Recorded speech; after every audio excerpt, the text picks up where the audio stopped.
WHO Fungal Priority Pathogens List, WHO FPPL. The WHO Fungal Priority Pathogens List, WHO FPPL, was released recently. What is the WHO Fungal Priority Pathogens List, WHO FPPL?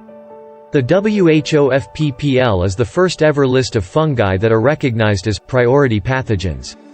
It contains a catalog of 19 fungi that are considered to be the greatest public health threat.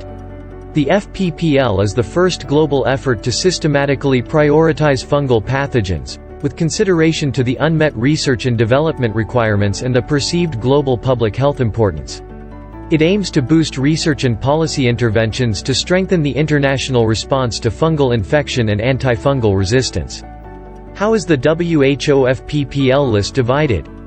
The WHO FPPL list is divided into 3 categories: critical, high, and medium priority. The fungal pathogens in each priority category are ranked based on their impact on public health and/or emerging antifungal resistance risk.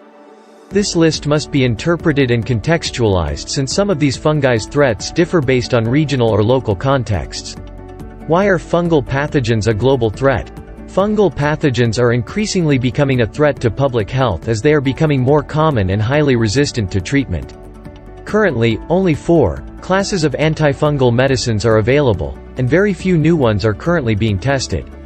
Rapid and sensitive diagnostic tools are absent for most of the fungal pathogens. Invasive forms of fungal pathogens are severely affecting immunocompromised people, like patients suffering from cancer, HIV, AIDS, chronic respiratory disease, and post-primary tuberculosis infection and organ transplant.